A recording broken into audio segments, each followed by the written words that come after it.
Magandang araw Pilipinas, narito po ang latest Weather Today forecast. Ngayong araw patuloy po ang magiging mainit at maalinsangang panahon sa buong bansa. Dulot nitong easterlies o yung hangin galing sa karagatang Pasipiko. Meron din po tayong stationary front o yung frontal system na nakakaapekto naman po dito sa may Batanes. Kaya asahan natin yung kalat-kalat na mga pag-ulan ngayong araw dyan. Meron din po tayong nakikita na mga kaulapan dito po sa may southern portion ng Philippine Sea at inaasahan po natin ito po ay magkukos ng mga pag-ulan bukas hanggang sa Monday. Nakapagtala nga po tayo ng mataas na heat index sa malaking bahagi po ng ating bansa. So, 12 lugar po sa ating bansa ang may nasa danger level o danger category na heat index.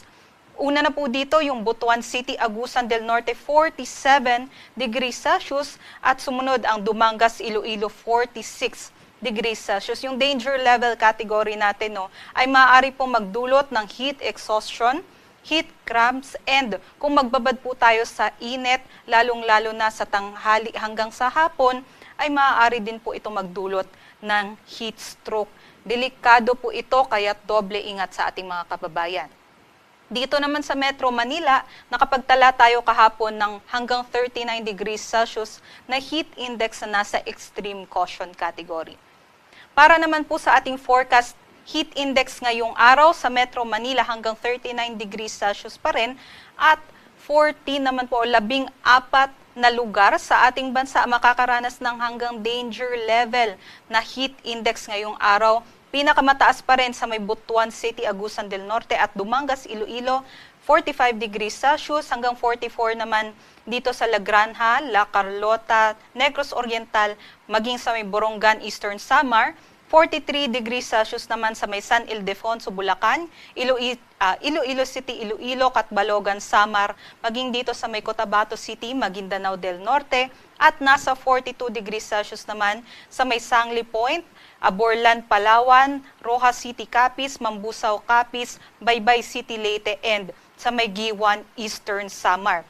So inaabisuhan nga po natin yung ating mga kababayan na umiwas po sa tirik ng araw, especially nga between 10 a.m. to 5 p.m. And also, huwag kalimutan na magdala po tayo ng payong, panangga po sa matinding sikat ng araw at always po magbaon ng tubig para iwas po sa dehydration.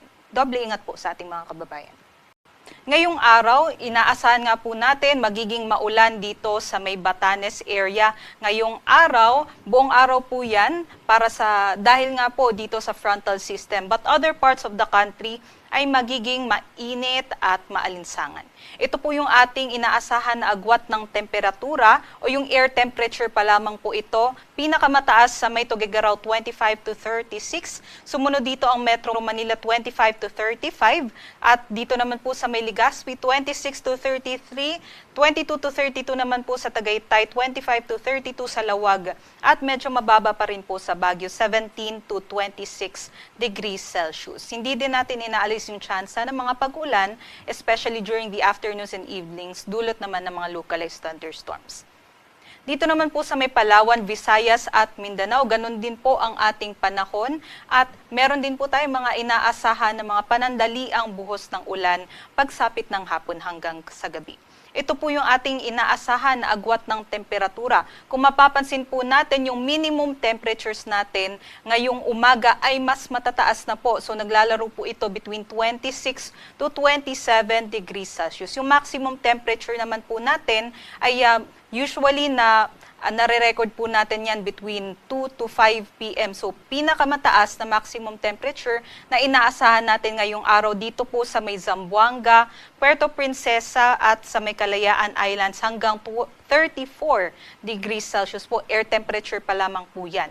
Next naman dito sa may Davao, at Iloilo hanggang 33 degrees Celsius at hanggang 32 degrees Celsius naman po dito sa may Cebu, Tacloban at Cagayan de Oro City. At yun nga po, magiging mainit at maalinsangan. Iba pa po yung ating heat index